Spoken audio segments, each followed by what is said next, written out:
Welcome back to Jay's Tech Tips. Today we will be looking at the iPhone 6s. Now, so last we looked at the iPhone 5, and the iPhone 5 is slightly outdated.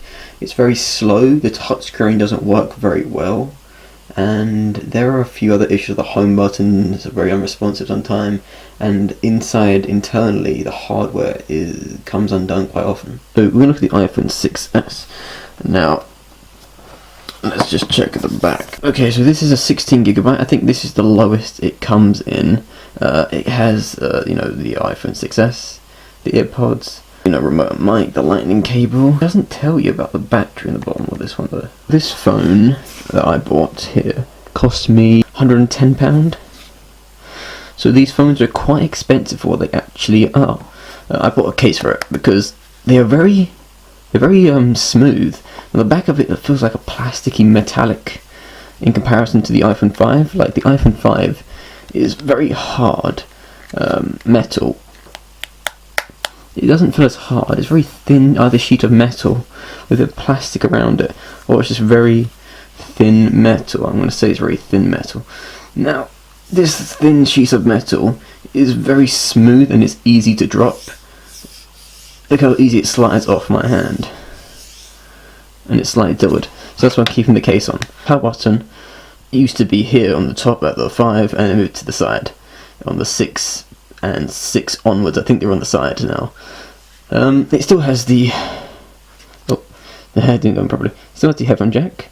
And it's got charging port, and it's actually...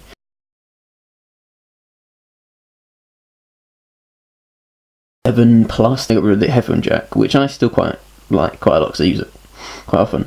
But other than that, I think Bluetooth is quite a good option for replacing headphone jack. I don't know. So, let's turn it on. Now I have to press quite hard. Okay, there we go. Now what else you get in this box? You get the standard information package. You get some receipts, and in here you get the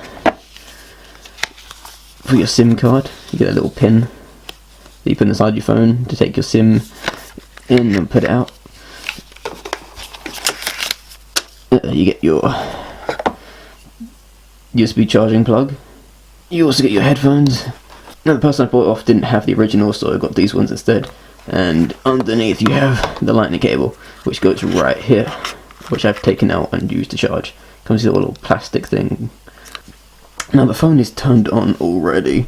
As remember, the 5 was still turning on right now and took forever. Really a nice smooth screen, but I've used the I use a screen protector so you might see it there. It's because the screen can get damaged quite easily on iPhones, and I don't want to cause any damage. I think this screen protector costs about £5. I think 115 overall.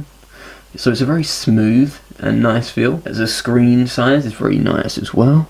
It's got nice coloration to it as well also.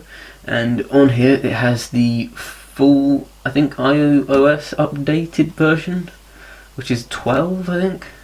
It has the latest iOS on it, so 6S upwards. So this is 6 in iPhone XR versions. I'm assuming that Apple will no longer support the 6S soon because they've got the 10 come out, and they're going to have the 11 probably soon, or whatever else. So, but I can tell you that it's very quick response, very nice, very generic, very easy to use. That's what Apple products are. The battery life isn't that amazing, but it's not horrible. I mean, it lasts for like an hour and a half, maybe an hour 45, but I mean, depending on what you're doing, like playing games, it'll last a bit less. And I only have 2 games on here, so I don't know. But it loads up games really quickly.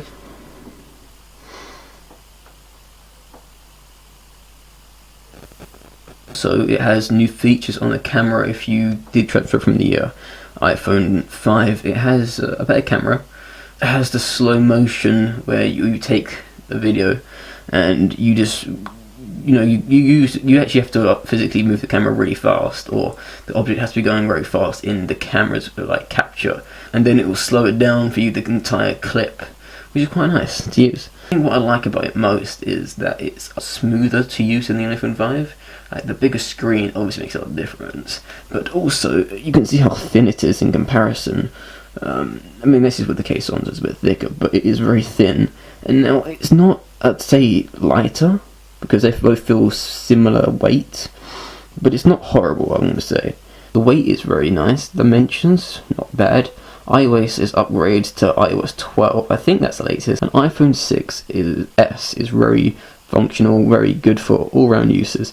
Now, this thing is not very durable, so if you're working in like a dangerous area, I wouldn't recommend rent it for that. But it does take nice pictures. The iPhone 6S is a really great middle phone to get. It's not overly expensive, it's relatively cheap, it's nice to use, very smooth to the touch. Overall, it's generically a great phone to use. I think if you're looking for a new phone and you don't want to pay over the moon for it, iPhone 6S